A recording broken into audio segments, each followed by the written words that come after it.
নমস্কার বন্ধুরা, অনুঘর রান্নাঘরে আরও একটি নতুন পর্বে সবাইকে স্বাগত জানাচ্ছি। বন্ধুরা, আজকে আমি আপনাদের পটল দিয়ে এমন সুস্বাদু একটা রেসিপি তৈরি করে দেখাবো, যেটা থাকলে কিন্তু দুপুরবেলার গরম গরম ভাত খাওয়ার জন্য আর কোনো কিছুরই প্রয়োজন হবে না। মাছ মাংসের কথা কিন্তু একদম মাথাতেই আসবে না। আর সেই জন্য দেখুন বন্ধুরা, এখানে আমি নিয়েছি 500 গ্রামের মতো পটল। এবার প্রথমেই আমি পটলের খোসাটাকে এইভাবে একটু ছাড়িয়ে নেব। খোসাটাকে ছাড়িয়ে নেওয়ার পরে এবার পটলের দুটো মাথা ধরে এইভাবে একটু কেটে নিতে হবে। তারপরে পটলের একটা মাথা ধরে এভাবে একটু কাট লাগিয়ে নিলেই কিন্তু হয়ে যাবে। ব্যাস, এইভাবে একটু পটলটাকে কেটে নিলেই হয়ে যাবে। পটলটাকে আমি ভালোভাবে ধুয়ে পরিষ্কার করে নিয়েছি পুরো পটলটাকে কেটে নেওয়ার পরে। আর এবার আমি পটলের গায়ে সামান্য একটু লবণ আর হলুদ মাখিয়ে নেব। বন্ধুরা, ক্যামেরা অফ থাকার কারণে হলুদ গুঁড়ো দেওয়াটা আমি আপনাদের দেখাতে পারিনি। এখানে কিন্তু আমি ছোট হাফ চা চামচের মতো হলুদ গুঁড়োটা দিয়েছিলাম। এবার লবণ আর হলুদ গুঁড়োটাকে আমি পটলের সঙ্গে কিন্তু একটু ভালোভাবে মাখিয়ে নেব।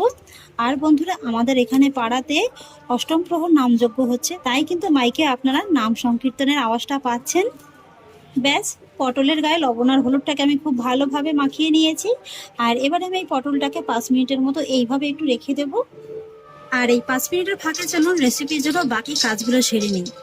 ওভেনে একটি কড়াই বসিয়ে দিয়েছি আর তার মধ্যে নিয়ে নিয়েছি 1 মুঠোর মতো কাঁচা বাদাম। এবার লো ফ্লেমে এই বাদামগুলোকে একটু ভালো করে ভেজে নিতে হবে। বাদামগুলোকে আমি খুব সুন্দর করে ভেজে নিয়েছি। এবার আমি ভেজে নেওয়া বাদামগুলোকে নামিয়ে নেব। আর এবারে আমি বাদামগুলোকে একটু ঠান্ডা করে নেব আর তারপর খোসাটাকে ছাড়িয়ে নেব। এবার এই একই কড়াইয়ের মধ্যে নিয়ে নেব আমি 3 টেবিল চামচের মতো সরিষার তেল। তেলটা খুব ভালোভাবে গরম হয়ে গেছে, পটলগুলোকে দিয়ে দেব। এবার মিডিয়াম ফ্লেমে পটলগুলোকে লালচে করে ভেজে নেব। আর এদিকে দেখুন বাদামগুলো কিন্তু হালকা একটু ঠান্ডা হয়ে গেছে, যার কারণে দেখুন খোসাটা কিন্তু খুব সুন্দরভাবে একদম ছাড়ানো যাচ্ছে। এই যে দেখুন, খোসাগুলোকে আমি খুব সুন্দরভাবে ছাড়িয়ে নিয়েছি। আর এবার দেখুন বন্ধুরা, বাদাম থেকেই খোসাগুলোকে কিন্তু এইভাবে খুব সহজেই আপনারা একদম আলাদা করে নিতে পারবেন। এই যে দেখুন, এইভাবেই কিন্তু বাকি বাদাম টুকরো আমি খোসাটাকে আলাদা করে নেব। এবার আমি একটা মশলা তৈরি করে নেব, আর সেই জন্য এই ভেজে নেওয়া বাদামগুলোকে একটা মিক্সার জারের মধ্যে নিয়ে নেব। আর তার মধ্যে নিয়ে নেব 2 টেবিল চামচের মতো পোস্ত দানা। এবার প্রথমে আমি বাদাম আর পোস্তটাকে একটু শুকনো অবস্থায় ঘুরিয়ে নেব। মশলাটাকে আমি শুকনো অবস্থায় একটু ঘুরিয়ে নিয়েছি। আর এবারে আমি মশলার মধ্যে অ্যাড করব একটা কাঁচা লঙ্কা, একটু ভেঙে ছোট করে দিয়েছি। আর এবার আমি মশলাটাকে খুব ভালোভাবে পেস্ট করে নেব, সেই জন্য সামান্য একটু জল দিয়ে দিচ্ছি। মশলাটাকে আমি খুব ভালোভাবে পেস্ট করে নিয়েছি। এদিকে দেখুন পটলগুলোও কিন্তু ভালোভাবে একদম ভাজা হয়ে গেছে। এবার আমি ভেজে নেওয়া পটলগুলোকে তেল থেকে তুলে নেব। আর তারপর আমি এই একই তেলের মধ্যে ফোড়নে দিয়ে দেবো কিছুটা পরিমাণে গোটা গরম মশলা। আর তারপরে ফোড়নটা যখন একটু ভালোভাবে ভাজা হয়ে যাবে, তখন আমি এর মধ্যে অ্যাড করব মিডিয়াম সাইজের দুটো পেঁয়াজ কুচি। এখানে আমি গোটা গরম মশলার মধ্যে 2 টুকরো দারচিনি, 4টি ছোট এলাচ আর 2টো লবঙ্গ দিয়েছিলাম। এবার আমি মিডিয়াম হাই ফ্লেমে এই পেঁয়াজটাকে একটু তেলের সঙ্গে ভালোভাবে লালচে করে ভেজে নেব। পেঁয়াজটাকে একটু ভালোভাবে ভেজে নিয়েছি। আর এবার আমি ভেজে নেওয়া পেঁয়াজের মধ্যে অ্যাড করব 1 চা চামচের মতো আদা রসুন বাটা। আদা রসুনটাকে পেঁয়াজের সঙ্গে মোটামুটি 1 মিনিটের মতো একটু কষিয়ে নেবো, যাতে করে আদা রসুনের কাঁচা গন্ধটা খুব ভালোভাবে চলে যায়। আদা রসুনটাকে একটু ভালোভাবে ভেজে নেওয়ার পরে এবার আমি এর মধ্যে অ্যাড করব সামান্য একটু জল। যেহেতু আমি এখন এর মধ্যে একটু গুঁড়ো মশলা অ্যাড করব, তাই কিন্তু সামান্য একটু জল দিয়ে দিচ্ছি। এতে করে গুঁড়ো মশলাটা পুড়ে যেতে পারবে না।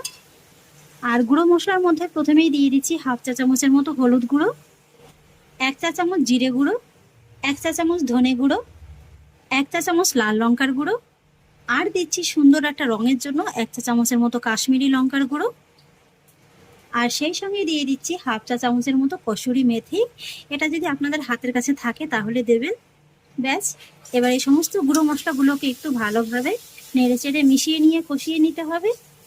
মোটামুটি 2 মিনিটের মতো সময় নিয়ে দেখুন মশলাটাকে কিন্তু আমি একটু কষিয়ে নিয়েছি।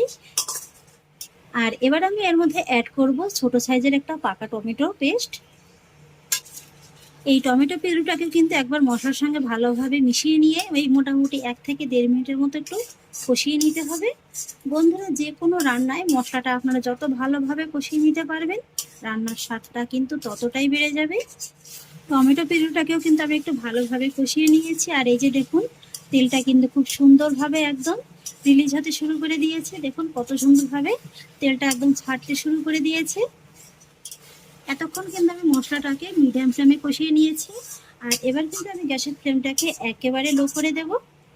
আর তারপর এর মধ্যে অ্যাড করব পেস্ট করে নেওয়া চীনাবাদাম আর পোস্তদানাটাকে। যেহেতু এর ভিতরে চীনাবাদামটা দেওয়া আছে, তাই কিন্তু অবশ্যই ফ্লেমটাকে লো করে দিয়ে তারপরে মশলাটাকে কষিয়ে নিতে হবে, তা না হলে কিন্তু আবার মশলাটা নিচ থেকে ধরে যাবে।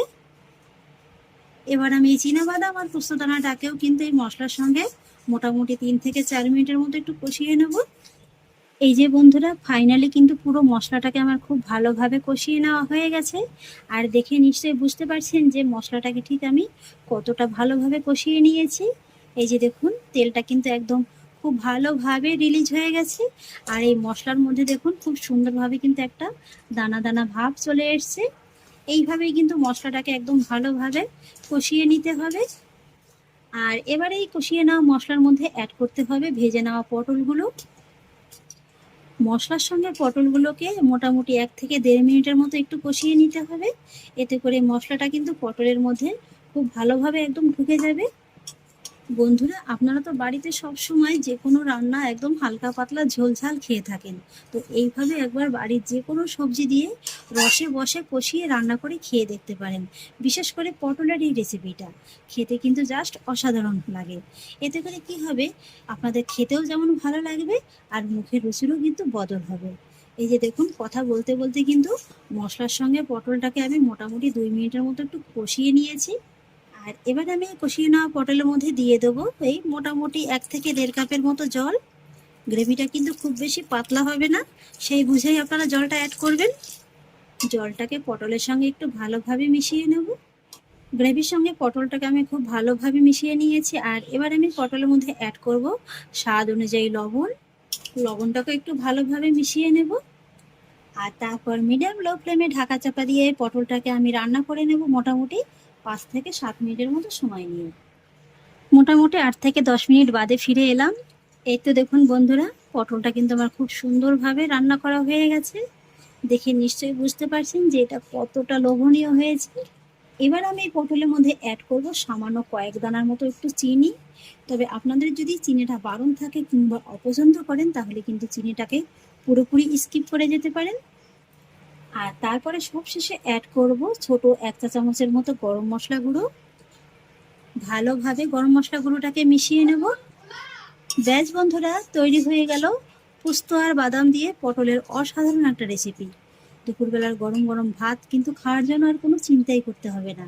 পটলের এরকম একটা রেসিপি হলে কিন্তু আর কিছুই লাগবে না। এবার আমি গ্যাসের ফ্লেমটাকে অফ করে দেব। তাহলে আশা করছি বন্ধুরা, আমার আজকের এই পটলের রেসিপিটি আপনাদেরও খুব ভালো লেগেছে। যদি ভালো লেগে থাকে তাহলে আমাকে অবশ্যই একটা লাইক এবং কমেন্ট করবেন, সেই সঙ্গে বন্ধুদের সঙ্গে শেয়ার করবেন। আর প্লিজ বন্ধুরা, যদি আমার পরিবারের নতুন সদস্য হয়ে থাকেন তাহলে একটা সাবস্ক্রাইব করে পাশে থাকা বেল আইকনটি প্রেস করে দেবেন। ফিরে আসছি পরের এরকমই অন্য কোনো নতুন রেসিপি নিয়ে। সবাই ভালো থাকুন, সুস্থ থাকুন। ধন্যবাদ।